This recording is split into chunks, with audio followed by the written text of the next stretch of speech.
Coalition of contract system for doctors. This discussion is going on and on and on. How it will get solved, I don't know. So then we conducted some WhatsApp CME also. This was a new venture we did, WhatsApp CME, first time. So to keep the WhatsApp open for 2 days, preferably weekend, Saturday and Sunday. No other forwards will come that day. And we appoint a specialist, like we had ergonomist, Jerish, we had a cancer specialist, Dr. Kushal from Manipal Hospital, we had Dr. Ganesh from Mysore discussing blood groups. We keep 2 days, Saturday and Sunday, and all group members used to ask questions. And that was answered by the specialist. This was a big hit among our friends. And Dr. Srinivas used to tell me, you mentioned your failures also. We had one failure. We asked one cardiologist to come on, but he was too busy, he could not come on. During these COVID times, there was a tendency to conduct more webinars, So I also conducted, along with one Dr. Akhilesh who helped me technically. So I conducted 12 webinars during this period of August, September and October. So one of them was our Director of Factories also, Dr. Srinivas, Director of Factories, and our resource persons, my group persons, they are there. And one ladies program was there for 3.5 hours. The best hit was COVID test. Those days, everything was in confusion state. So there was a doctor from Bangalore, pathologist. He narrated very nicely on COVID test. So that was attended well, more than 60 people. Otherwise, generally, the failure side is we had less than 20 people for each webinar. AOHK knows that very well. They have conducted many webinars. We don't have many attendance. We had less than 20. Let me tell the failure side also, Srinivas. So this one attempt we made, myself and Dr. Guruprasad, as individuals, we had a program, CME program. Once again here, we had less than 20 people, but it was on occupational health, and Director of Factories, Jagdish, also participated in that. The fallout of this is that CME WhatsApp group. Rajmohan sir may recognize this person. He is a Regional Labor Institute Director at Chennai. He is a Kannadiga. He is motivating people to start AFIH courses wherever possible. So I had happened to meet him once. He told me, why don't you start with medical colleges? I approached both JSS Medical College and Mysore Medical College to start this. It's looking difficult, but we'll keep up our efforts. So this is what Dr. Srinivas was mentioning for my work in March 2019. That was the golden period from March 2019 to July 2019. A lot of awards came my way. This was one of them.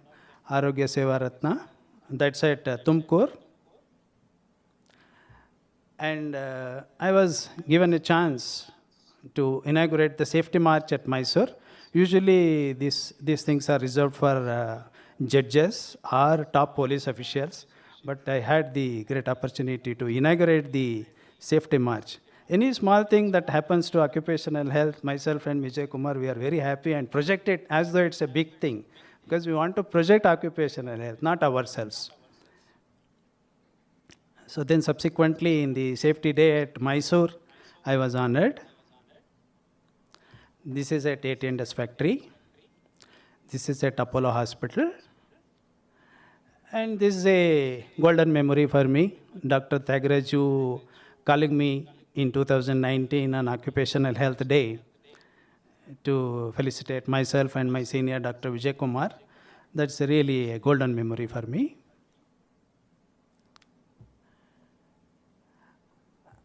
I had few foreign body bronchus. I used to remove foreign body bronchus and trachea at Devrajars Medical College. I had quite a good number of X-rays. When I shifted to Mysore, one pulmonologist, P.A. Mahesh, was writing a book on chest X-ray. So I just happened to meet him and offered him my X-rays. Almost 30-40 X-rays I offered him. From that he has selected 10 and used in his book. We are all allopathic doctors, but large sections of people are believing in energy healing. So about 12 years back, as a hobby, I took up pranic healing. So I am deeply involved with them in meditations and their research work and all. There is a World Pranic Healing Research Group is there. I am part of it. So they did a study also. This is presentation of a study, COPD and pranic healing, the effect of pranic healing on COPD patients. This came in the journals also. This was a Silver Jubilee celebrations at Bangalore where 4,000 people were there. Looking at the crowd, I was, you know. So there is an independent ethics committee also associated with World Pranic Healing India. So I am a doctor there for the group. I offer all technical advice on the medicine to this group. So this is my journey. So now what's my time is there? Okay. So what the managements expect from a new occupational health patient, modern occupational health patient, this is what they expect. He has to be unique, different, innovative. He should add value to the business. This is only possible with competence, knowledge, strong personality with excellent communication skills. This is what Dr. Tagraju was telling. He was telling in a different way. The multitasking, wise physician is expected to be a multitasker. He has to do everything connected with any patient. He has to read audiology reports, he has to read PFT, he has to conduct wellness program, he has to advise diet, he has to rehabilitate, he has to do everything. He has to suture, he has to read X-rays and CT scans and MRIs, everything is expected. So this the dashboard taken from Rudraswami's website. This gives a gambit of activities conducted at the Occupational Health Center. It covers everything. If somebody follows this, he will be a true occupational health physician. Everything is covered. Training, maintenance of ambulance, maintenance of equipment, pre-employment, periodical, sick patients coverage, everything, insurance, everything is covered. So these are all the things recently OH patients have done in the occupational health. And fourth point is very important. They have linked each and every process and department to occupational health. This is very, very important. Even security guard, there is an occupational health. Canteen, there is occupational health. There is a chemical department, there is occupational health. They have connected it very nicely. Each and every department they have connected. So these are all the changes that is happening. But once again, this all requires a lot of budgets, a lot of involvement from the top managements. But what we are doing possible within our limits. Number 4, we are using innovative techniques at workplace to educate employees. Various types of techniques we are using to educate employees, including WhatsApp, and to create a healthy workplace.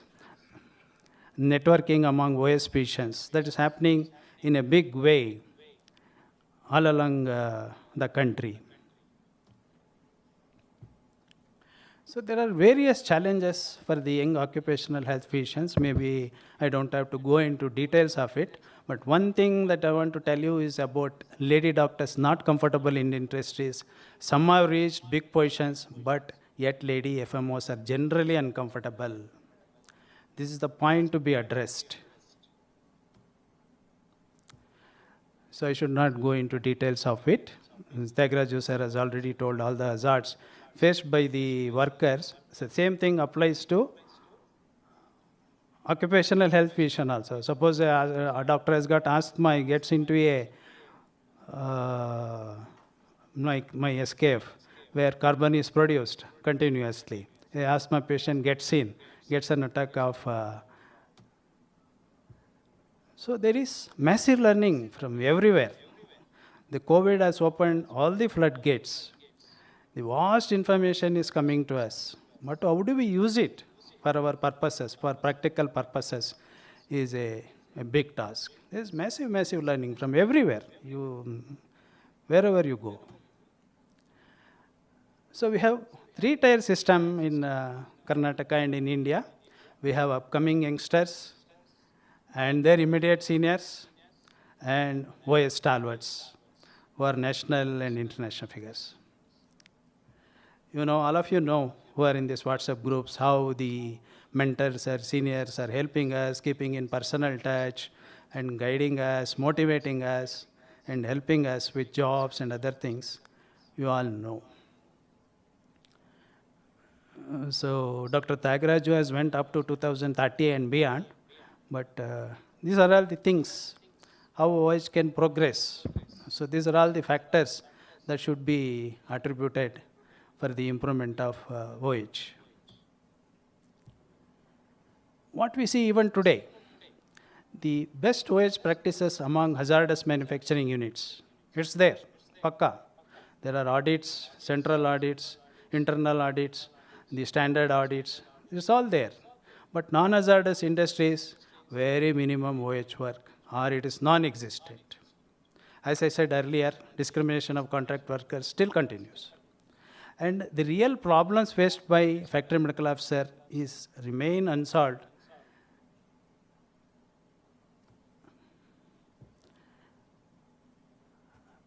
And AOHK, I know they are too busy with too many things, but just a suggestion from my side, can you collaborate with IMA and stakeholders? See, we are all getting trained, occupational health physicians are getting trained everywhere. But who will train the HR?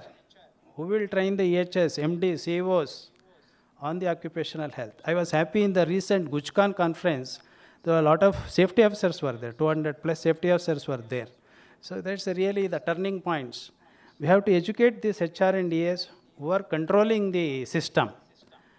So if he is not showing interest, MD is not showing interest, whatever good occupational health physician, he is useless to that system. So I'm coming to the conclusions. Good health is indeed good business. My friend Ashish Arona in my subcommittee wrote this. In today's corporate world, OH is considered a partner in business continuity, and this earns them a chair in the leadership meetings. So Dr. Srinivas was also telling, share failures. So there are a lot of things we have to share. This is a good practice to share your failures. It will become a success formula for another person somewhere else. It is ever evolving. Every day there are changes. So India needs more of Rajiv Sains and Shyam Pingles. This is my last slide.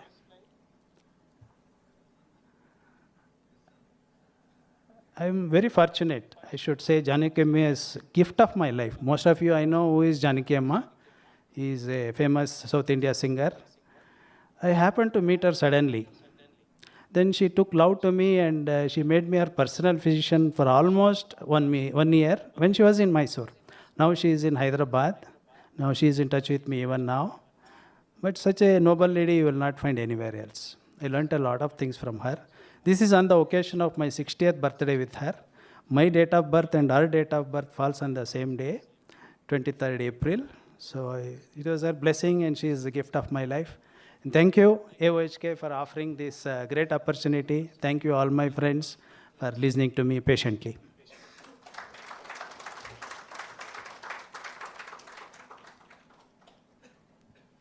The audience will agree with me when I say that if at all there was a pure OH oration, this was it.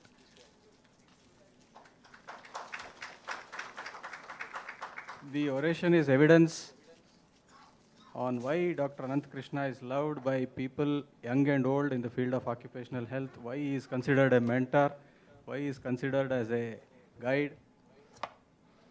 He is a very modest person. He has not taken much credit for all the immense work that he has done in all those groups. He always passes on the credit to others. He names a lot of other people, but the hard work is mostly done by him. Thank you, sir. We hope to see you with the Golden Jubilee oration very soon. I'm not the person to make a commitment towards this one, but I do hope. I do hope that the committee will agree when we sit down next year. Thank you very much, sir. Not to forget, Srinivas is going to become the next president, so hopes are there. So I just wanted to hand over the mementos of honor for Dr. Srinivas, sir. Can you just...